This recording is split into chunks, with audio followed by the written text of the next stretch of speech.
रात का समय था। अनिकेत, निधि, श्रेयस और काव्या ये चारों दोस्त एक ही सोसाइटी में रहते थे।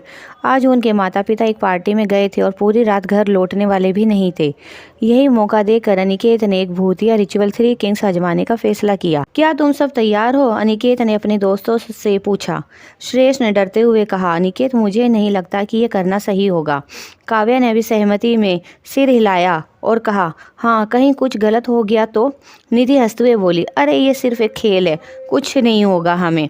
अनिकेत, इस रिचुअल की जानकारी एक अंधेरे इंटरनेट फॉर्म से मिली थी।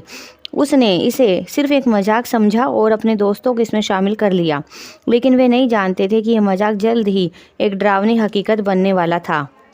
चारों ने बैठक में जाकर एक बड़ा सा कमरा लिया और अंधेरा कर दिया। कमरे में बस एक हल्की सी लालटेन की रोशनी थी, जिससे माहौल और भी डरावना लग रहा था। उन्होंने सारी चीज़ों की व्यवस्था करी। उन्होंने 3 कुर्सियां ली, एक बीच में और 2 दोनों तरफ लगा दी। 2 बड़े शीशे लिए जो कि उन्होंने आमने सामने रख दिए।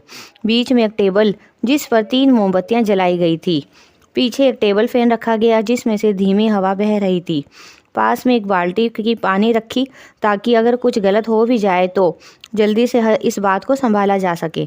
मुख्य दरवाज़ा खुला छोड़ा गया क्योंकि नियम के अनुसार अगर दरवाज़ा बंद हुआ तो तुरंत घर से भाग जाना चाहिए। बस अब हमें 3:33 तक इंतजार करना होगा, अनिकेत ने अपने दोस्तों से कहा।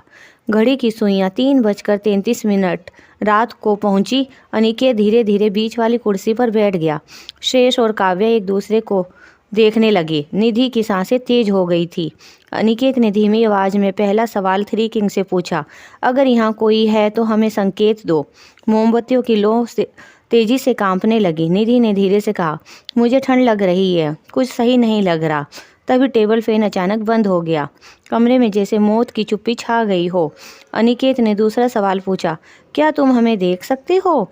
आईनों में हलचल होने लगी। ऐसा लग रहा था जैसे अंदर से कोई झांक रहा हो। श्रेयस घबरा गया। अनिकेत, हमें कमरा बंद कर देना चाहिए।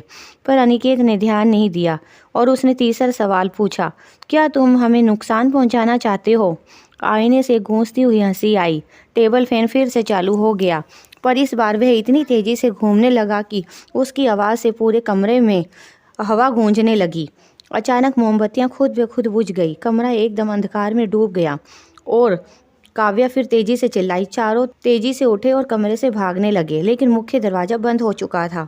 निधि ने डरते हुए और रोते हुए कहा, नियम के मुताबिक हमें तुरंत भाग जाना चाहिए, घर में अब नहीं रुकना चाहिए। श्रेयस ने जोर से दरवाज़ा खोलने की कोशिश की, लेकिन वो अंदर से किसी तरीके से बंद हो गया था। चारों ने एक दूसरे को देखा। हमें दरवाज़ा खोलने में वक्त बर्बाद नहीं करना चाहिए क्योंकि हमारी जान को खतरा भी हो सकता है। अनिकेत घबराया हुआ बोला, अगर कुछ गलत हो गया तो हमें बाहर निकलना ही होगा। चारों खिड़की से कूदकर घर से भाग गए। रात के अंधेरे में चारों तेजी से दौड़ते जा रहे थे, बिना पीछे देखे। अगली सुबह जब माता पिता लौटे तो उन्होंने देखा कि घर के सारे सामान इधर उधर बिखरे पड़े थे। कुर्सियां उल्टी पड़ी हुई थी, शीशों में दरारें आ चुकी थी और टेबल फैन जमीन पर गिरा हुआ था। मोमबत्तियां पिघल चुकी थी, लेकिन उनकी लो अभी भी जल रही थी। कमरे की दीवारों से खून से एक संदेश लिखा था, तुमने हमें बुलाया है, फिर यहाँ से क्यों भाग गए? चारों दोस्त आज भी नहीं जानते कि उस रात क्या हुआ था, लेकिन ये बातें थी 3 किंग्स का खेल सिर्फ एक खेल नहीं था, बल्कि एक मौत का गहरा जाल था। क्या तुम भी 3 किंग्स आजमाना चाहोगे? लेकिन सावधान रहना कि अगर तुमने ये गेम खेला, अगर दरवाज़ा बंद मिले तो तुरंत वहाँ से भाग जाना, वरना तुम्हारी मौत हो सकती है।